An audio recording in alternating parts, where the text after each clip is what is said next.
कि जाना है सभी को तो ये आंसू बहाना क्या।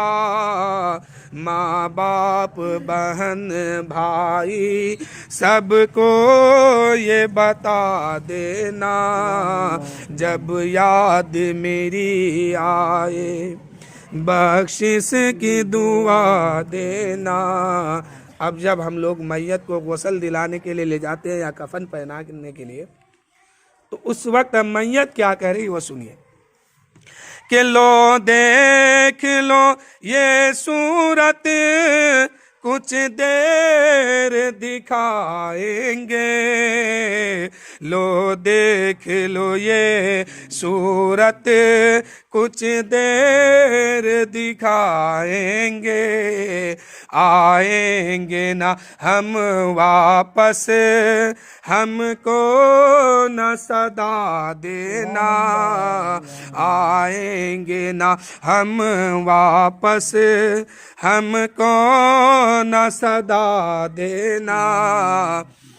ईमान है मरकद में दीदार नबी होगा, पहना के कफन मुझको खुशबू में बसा देना, जब याद मेरी आए बख्शिश की दुआ देना। अब जब मैयत को लोग देखने आए हैं, तो अब मैयत की क्या तमन्ना है वो सुनिए। ये काम भी कर लेना मैयत में जो आए हो, ये काम भी कर लेना मैयत में जो आए हो, मिलजुल के अजीजो सब कांधा भी लगा देना। लेकिन हकीकत में आपके कांधे की जरूरत मैयत को नहीं है। चाहे आप उनको घर ही में रख दीजिए, कहीं लाके रखिए, उससे कोई मतलब नहीं है। जरूरत आपको है उस मैयत के जनाजे पे कांधा देना।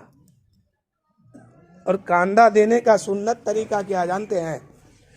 दाहिने सिराने की तरफ दाएं तरफ उसमें कांधा लगाइए, 10 कदम चलिए, फिर पैर के तरफ आइए, दाएं तरफ कांधा लगाइए, 10 कदम चलिए, फिर सिरहाने के तरफ जाइए, बाएं तरफ कांधा दीजिए, 10 कदम चलिए, फिर पीछे आइए पैर के तरफ, फिर बाएं तरफ कांधा दीजिए, 10 कदम चलिए। आप कितना कदम चले? 40 कदम। अल्लाह ताला उस 40 कदम चलने वाले को, यानी जो कांधा देके 40 कदम चला है, उस मरहूम के सदके में इस चलने वाले के 40 गुनाह कबाइर, जो बड़ी बड़ी गुनाह है, उसे माफ फरमा देता है। फायदा किसको हुआ?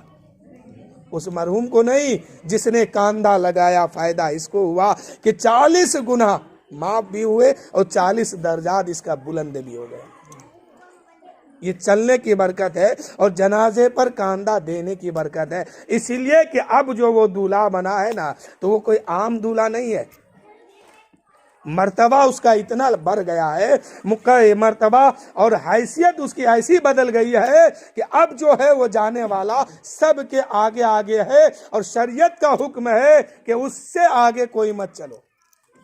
दुनिया में दूल्हा बनता है, बाराती पहले पहुंच जाते हैं, दूल्हा जाम में फंसा रह जाता है, 2 घंटा 3 घंटा के बाद पहुंचता है। लेकिन इस दूल्हे की बात जो है, शरीयत कहता है खबरदार इसके आगे कदम मत बढ़ाओ, इस दूल्हा को आगे करो, बाराती हो तुम तो पीछे रहो, और इस पर जब कांधा लगा दोगे तो तुम्हारी 40 खताएं माफ हो जाएगी। और ये कोई आम नहीं है। आज जो इनका सफर शुरू हुआ है, अपने घर से ये निकला है तो अपने नबी को देखने के लिए निकला है, नबी की जियारत करने के लिए निकला है। इसलिए अब इनका मकाम तुम कोई नीचा मत समझना, बहुत बुलंद हो गया है। तो कहते हैं कि ये काम भी कर लेना मैयत में जो आए हो, मिलजुल के अजीजो सब कांदा भी लगा देना।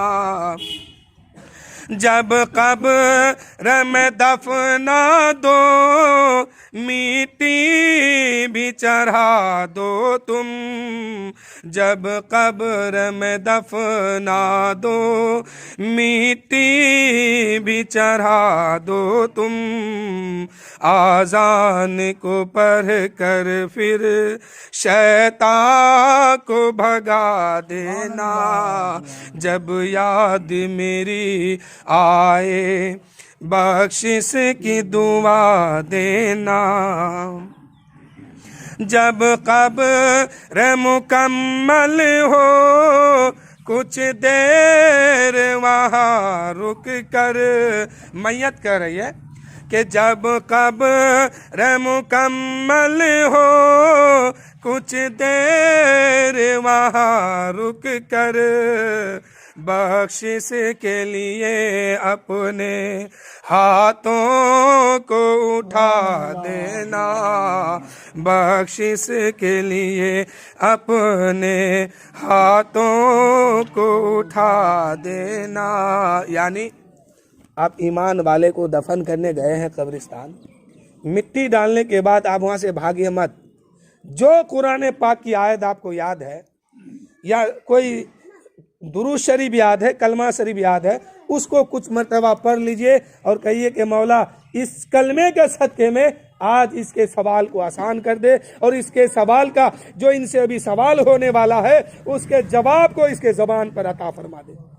इतना ज़रूर कहिए और आखिर में कहिए कि मौला मैंने जिस कलमे को पढ़ा है ना, ये कलमे के सदक़े में मौला आज इसकी तू मग़फ़िरत भी फरमा दे। ये तेरा बंदा है मौला और कब्र की दुनिया में पहली बार आया है मौला। हम इसके खातिर मग़फ़िरत की दुआ तेरी बारगाह में कर रहे हैं। मग़फ़िरत की भीख तुझसे मांगते हैं, इसकी आज मग़फ़िरत फरमा दे। कम से कम अगर सारे लोग करेंगे तो उसमें कोई नेक भी होंगे, किसी की ना किसी की दुआ तो कबूल होगी। रब फरमाएगा ए फरिश्तों देखो मेरा बंदा कब्र में आया है, इसके चाहने वाले मग़फ़िरत की दुआ और मग़फ़िरत की भीख मुझसे मांग रहा है, जाओ इसकी खता को मैंने माफ कर दिया। सुभान अल्लाह, सुभान अल्लाह।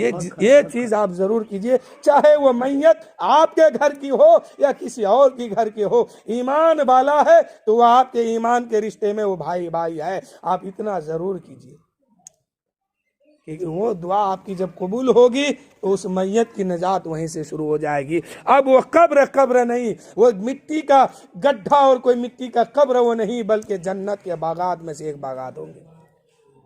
जब ये सवाल का जवाब जब दे देते हैं ना, तो मैयत को जहां तक दिखाई देता है वहां तक की जमीन उसकी मिल्कियत हो जाती है। हम और आप कब्र तो बहुत छोटी सी खोदते हैं ना, 1-2 हाथ चौड़ाई होता है, 2-3 हाथ लंबाई होता है।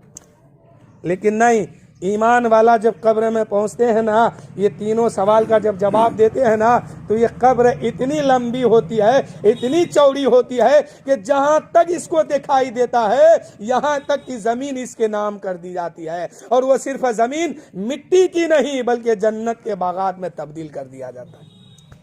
आला हजरत फरमाते हैं कि कब्र में लहराएंगे ताहश्र चश्मे नूर के, जलवा फरमा होगी जब तलत रसूलुल्लाह की। तो आखिरी शेर बस समाप्त कीजिए, उसके बाद सलाम पढ़ लिया जाएगा कि जब कब्र मुकम्मल हो कुछ देर वहाँ रुक कर बख्शिश के लिए अपने हाथों को उठा देना। दुनिया की जो दौलत है रह जाएगी दुनिया में। दुनिया की जो दौलत है रह जाएगी दुनिया में। बस साथ अमल तेरे जाएंगे बता देना। बस साथ अमल तेरे जाएंगे बता देना।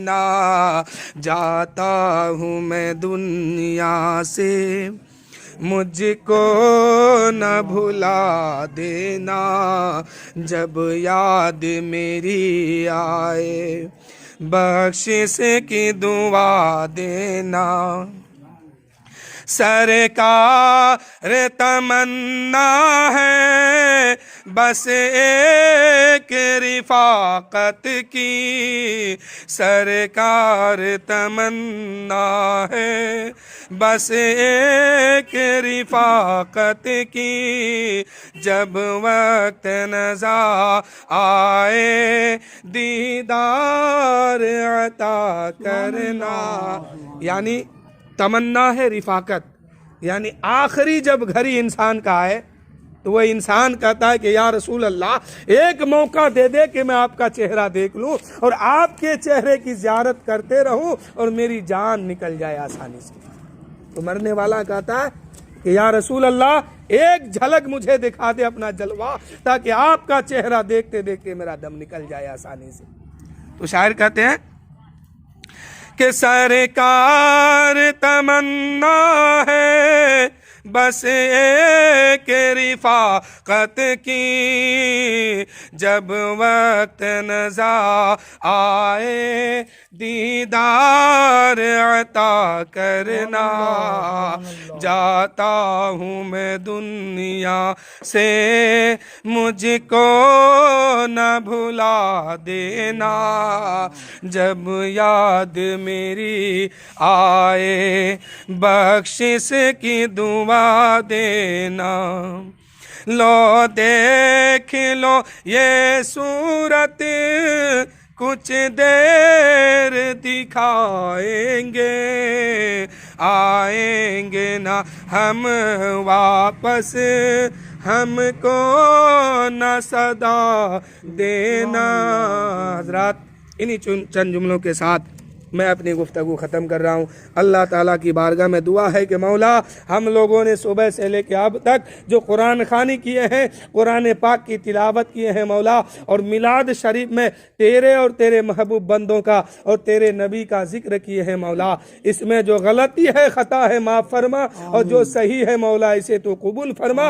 और एक एक लफ्ज़ के सदक़े में मौला हम जिस मरहूम के नाम पे जमा हुए हैं उस मरहूम समीर साहब के दर्जात को बुलंद अता फरमा, उनके मर्तबे को और बुलंद अता फरमा, उनके कब्र में रहमत और नूर की बारिश अता फरमा, जन्नतुल फिरदौस की बागों में से एक बाग अता फरमा। और मौला कुरान पाक की जो भी तिलावत किए हैं, जितने पारे पढ़े गए हैं मौला, एक एक लफ्ज और एक एक कलमा का सवाब उसको अता फरमा और उनके दर्जात को और बुलंद अता फरमा, जन्नत में आला से आला मकाम अता फरमा।